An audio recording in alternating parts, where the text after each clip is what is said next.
So basically आज की video में हम थोड़ा बहुत डिस्कस करने वाले हैं आपके जेईई मेंस 2025। बस आपके पास बहुत ही कम दिन बचे हैं, बेसिकली 30 दिन शायद आपके पास बचे हों जेईई मेंस 2025 के लिए।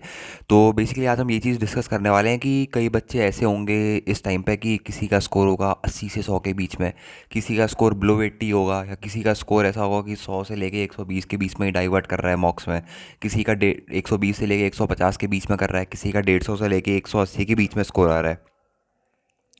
तो जितना भी आपका एक्स वाई जी स्कोर आ रहा है आपके मॉक्स में, आपको एक बात यहाँ पर ध्यान देने की ज़रूरत ये है कि इस बार जो कट ऑफ होगी प्रीवियस साल के करस्पॉन्डिंग, अगर आप प्रीवियस ईयर की कट ऑफ की बात करें जो 2024 में शायद 94 परसेंटाइल के करीब करीब गई थी, तो आप मार्क्स देख सकते हैं कि 94 परसेंटाइल के करीब करीब आपके पास कितने नंबर बन रहे थे, 100 120 जितने भी नंबर बन रहे होंगे। और उसके प्रीवियस ईयर की बात करें तो उतने नंबर पर 95 परसेंटाइल तक बनती थी और कट ऑफ जाती थी 88 90 91 परसेंटाइल की मैक्सिमम, इतनी कट ऑफ जाती थी। तो ये जो कट ऑफ का हल्का सा इंक्रीमेंट आ रखा है ना, ये काफ़ी दिक्कत में दुखमयी हो सकता है, क्योंकि कई बच्चे ऐसे होते हैं जो सिर्फ टारगेट करते हैं कि भैया मेरा एक बार मेंस क्लियर आउट हो जाए, उसके बाद हम बनते हैं एडवांस मटेरियल के लिए। एडवांस के लिए तो अपन बिल्कुल तैयार बैठे, एडवांस को हम एकदम अच्छे लेवल पर फोड़ देंगे, जो कि बिल्कुल आपकी गलत फहमी है। सबसे पहले आपको क्या करना है, आपको मेंस के लिए अच्छे से वेल प्रिपेयर होकर एक अच्छा सिक्योर परसेंटाइल सिक्योर करना है। मतलब ये नहीं सोचना है कि यार मेरे को तो बस बिल्कुल बॉटम लाइन में नंबर लाने हैं, बिल्कुल अगर कट ऑफ 120 नंबर जा रही है तो मेरे को 121 ही नंबर लेके आने हैं, उससे ज़्यादा नंबर नहीं लेके आने,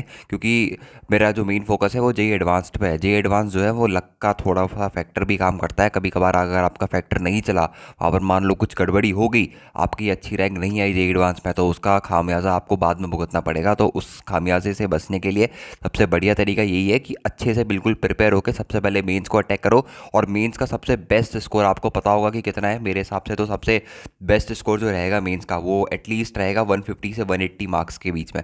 अगर किसी बच्चे के 150 से लेके 180 के बीच में नंबर आ रहे हैं मॉक टेस्ट में, तो मतलब वो अच्छी पोजीशन पे है। मतलब एग्ज़ाम में वो एटलीस्ट अगर थोड़ा सा खिंच जाए तो 190 प्लस भी जा सकता है, और गिरेगा तो ज़्यादा से ज़्यादा वो 150 पे आके अटक सकता है। 150 टू 160 उसका लोएस्ट स्कोर रहेगा। पर ऐसी बात नहीं है, अगर आपका स्कोर 80 टू 100 भी आ रहा है तो अगेन मैं वही चीज़ आपसे कहना चाहूँगा कि बिल्कुल भी ये मत सोचना कि यार कि मेरा तो मामला ही ख़त्म है, मैं कुछ नहीं कर सकता। आप बिल्कुल अभी मेंस की तरफ ही पूरा फोकस आउट करो। आप ये मत सोचो कि मेरे को एडवांस के लिए ये करना है वो करना है। आप अभी सिर्फ मेंस स्पेसिफिक पढ़ाई पे ही फोकस करो, क्योंकि जो 80 टू 100, अगर हम ये बात करें 80 टू 100 वाली जो रेंज है, या फिर यहाँ पर हम बात कर सकते हैं 100 से लेके 120 वाली जो रेंज है, अगर हम 2020 या 2023-22 तक की बात करें तो हम इस रेंज को कहते थे कि हाँ इस रेंज में अगर आपके नंबर आ रहे हैं तो आप एक तरीके से मान सकते हो कि आपकी कट ऑफ जो है वो क्लियर आउट हो चुकी है। मतलब आप एक तरीके से कट ऑफ को क्रॉस कर चुके हो। पर 2024 के बाद ये ट्रेंड भी बिल्कुल खारिज हो गया है। अगर आपके इस रेंज में नंबर आ रहे हैं तो कोई गारंटी नहीं है कि आपका जो मेंस है उसका एडवांस्ड है उसका कट ऑफ क्लियर हो जाएगा। कहीं कभार ऐसा भी हो सकता है कि इस बार कट ऑफ 95 96 97 परसेंटाइल भी कूद जाए। वो पेपर की डिफ़िकल्टी लेवल पर डिपेंड करता है। और आपने 2024 का मैथ्स का डिफ़िकल्टी लेवल आपने देखा होगा कि 2021 के बाद जो ट्रेंड बना था, स्पेसिफिकली मैं आपको 4 ईयर्स की बात बताता हूँ। 21 में बना था, 22 में और 23 में। ये तीनों साल हमारे पास क्या हुआ था, स्पेसिफिकली मैथ्स के जो पोर्शन है उस पर काफ़ी ज़्यादा फोकस आउट करके उसका टफनेस लेवल बहुत ही एक्सट्रीम बढ़ा दिया था। मतलब कई कबार कुछ क्वेश्चंस तो ऐसे आ जा रहे थे मैथ्स में जो एडवांस लेवल के भी ऊपर है, एक लेवल ऊपर है एडवांस से भी। ठीक है, पर 2024 में हमको ये चीज़ देखने को नहीं मिली। ऑब्वियस ही बात है कि कुछ ना कुछ क्वेश्चंस हमारे पास मैथ्स में टफ आए, पर इतने सारे टफ नहीं आए कि जिसको करने में बेसिकली आपके बहुत ज़्यादा टाइम वेस्ट हो या फिर बहुत कम नंबर आपके रह जाए। मतलब अगर 2024 में भी आप पेपर आपने अगर अटेम्प्ट करके देखा होगा तो ईजिली उसमें अगर 60 टू 80 अगर हम बात करें तो इतना मीडियम होकर स्कोर आपका बिल्कुल ईजिली आ जाता है।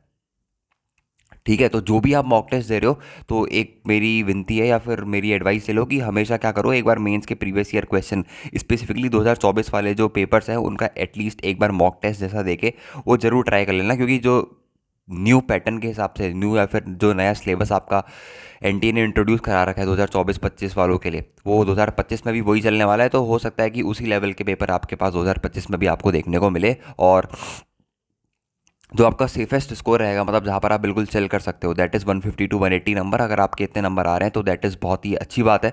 ऐसा भी हो सकता है कि अगर आपकी किस्मत रही तो इस बार ऐसा भी हो सकता है कि मैथ्स का सेक्शन जो है वो टफ रहे और आपका इसी स्कोर पर 99 परसेंटाइल को टच कर जाए, और यही आपके लिए अच्छी बात होगी कि क्या पता इसी स्कोर में आपको 99 परसेंटाइल मिल रही हो इसी पेपर में। और ये जो स्कोर है ना, 80 से 100 और 100 से 120, ये अब थोड़ा डाउटफुल होने लगा है। पहले अगर हम बात करें तो 100 से 120 के बीच में कई कई शिफ्ट में 95 परसेंटाइल भी टच कर जाती थी, पर अब 2024 के बाद ये स्कोर जो है वो हो चुका है एक तरीके से कट ऑफ क्लियर करने वाला स्कोर।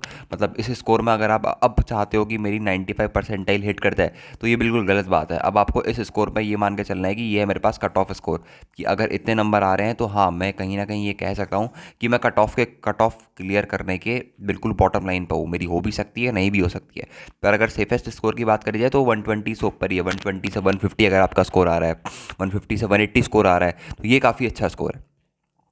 ठीक है। और स्कोर को कैसे बढ़ाएं, अगेन वही बात है कि कई आपको यूट्यूब चैनल भी ऐसे मिल होंगे कि 2 दिन में, एक हफ्ते में, एक महीने में 99 परसेंटाइल कैसे अचीव करी जा सके। देखो वो एक तरीके से इम्पॉसिबल टास्क होता है अनटिल एंड अनलेस कुछ चमत्कार ना हो जाए एग्जाम के टाइम पे। ठीक है, आपको बस जो आप मॉक टेस्ट दे रहे हो या फिर जितना भी आपने पढ़ लिया है वो सब आपको पता है। मैथ्स में कौन से ईजी चैप्टर हैं, 3D है, वेक्टर है, स्टैटिस्टिक्स है, प्रोबेबिलिटी है, ये सारे ईजी चैप्टर हैं। ये सब करके जाने सारे बच्चों को पता रहता है, क्योंकि जब एक टीचर चैप्टर पढ़ाता है तो इतनी कैपेबिलिटी हर एक बच्चे में होती है कि वो अपने आप जज कर सके कि कौन सा चैप्टर ईजी है, कौन से चैप्टर के प्रीवियस ईयर क्वेश्चंस मेरे से हो रहे हैं, कौन से चैप्टर के प्रीवियस ईयर क्वेश्चंस मेरे से नहीं हो रहे हैं। अब मैं आपके सामने यहीं पर आके कह दूंगा कि कॉम्प्लेक्स नंबर छोड़ के जाना ही मत, तो बच्चे कहेंगे कि टीचर ही पागल है, क्योंकि कॉम्प्लेक्स नंबर जो है वो मेंस में थोड़ा सा अच्छे लेवल का भी पूछ सकता है, उससे थोड़े टफ क्वेश्चंस भी बन सकते हैं, तो वो आप छोड़ सकते हो, उस पर बेट लगा सकते हो। पर अगर मैं वहीं आपसे बोलूँ कि स्टैटिस्टिक्स छोड़ के चले जाओ, या फिर मैं आपसे बोलूँ कि मैथमेटिकल रीजनिंग छोड़ के चले जाओ, तो आप कहोगे कि ये टीचर पागल है, ये इतने ईजी टॉपिक छोड़ने को बोला है। तो वो सारी चीज़ें आपको पता है। उन तरीके की वीडियोस देखने में अपना टाइम बर्बाद मत करो कि कौन से चैप्टर मेरे को करके जाने हैं, कौन से चैप्टर मेरे को छोड़ने हैं।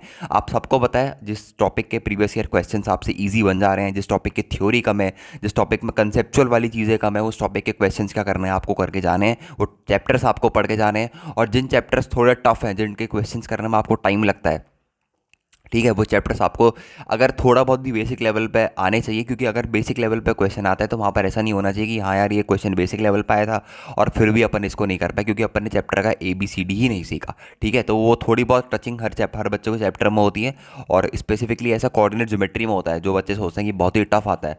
बाकी अपन ने वीडियो तो डाली रखी थी कि किस तरीके से आपको कोऑर्डिनेट ज्योमेट्री और बाकी चैप्टर भी टैकल आउट करने हैं। बाकी ये सब चीज़ें आपको पता है, ये सब फालतू चीज़ें हैं, तो यही बोलना चाहूँगी, इन सारी फालतू चीज़ों अपना टाइम बेकार मत करो। सिर्फ और सिर्फ फोकस करो कि मॉक टेस्ट कैसे दिए जाएँ, मॉक टेस्ट में अपने स्कोर को कैसे इंप्रूव करा जाए, बिल्कुल ही उसका अच्छे से एनालिसिस। और मैं ये कहूँगा कि अगर आप एक हफ्ते में एक मॉक टेस्ट दे रहे हो तो उसके साथ एक और मॉक टेस्ट ऐड कर लो, जो कि बिल्कुल बेस्ड होगा जेई मेंस के प्रीवियस ईयर क्वेश्चंस के ऊपर।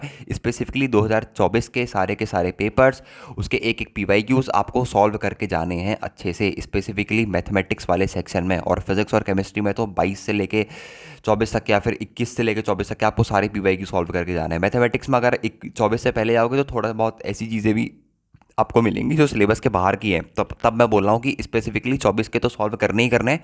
21, 22, 23 के भी कर सकते हो तो वेल एंड गुड, सोने पर सुहागा वाला काम करेगा। बट 24 का ऐसा PYQ है जो आपको करके ही जाना है, क्योंकि रिलेटेड सिलेबस में से प्रीवियस ईयर क्वेश्चंस है, तो वही ट्रेंड हो सकता है कि इस बार भी फॉलो हो, उसी तरीके से क्वेश्चंस या फिर उसी लेवल के क्वेश्चंस आपको इस बार देखने को मिले।